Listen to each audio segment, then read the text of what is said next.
Merhaba， 大家好，我是宝天。今天我要跟你们分享一道土耳其茄子开胃菜 patlıcan ezme。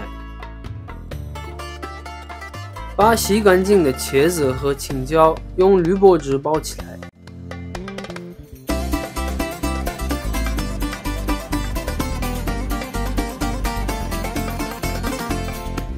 放烤箱里200度烤15-20分钟左右。放凉后去掉茄子皮和皮头。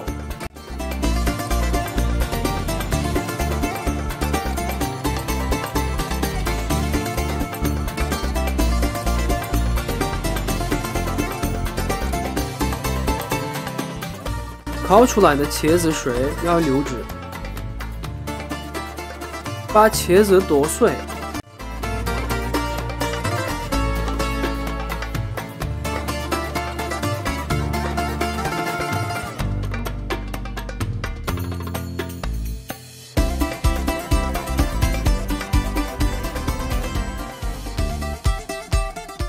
青椒去籽，切成小块。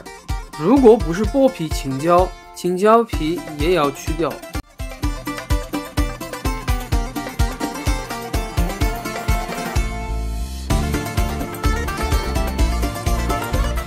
大蒜压成蒜蓉，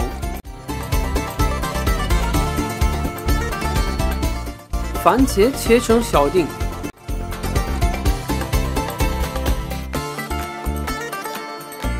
然后挤半个柠檬汁，放入黑胡椒粉、甜椒粉、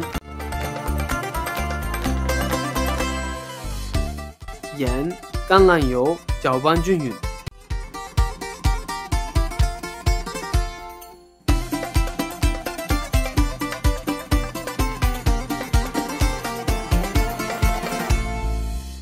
最后撒上芝麻酱和核桃碎做点缀。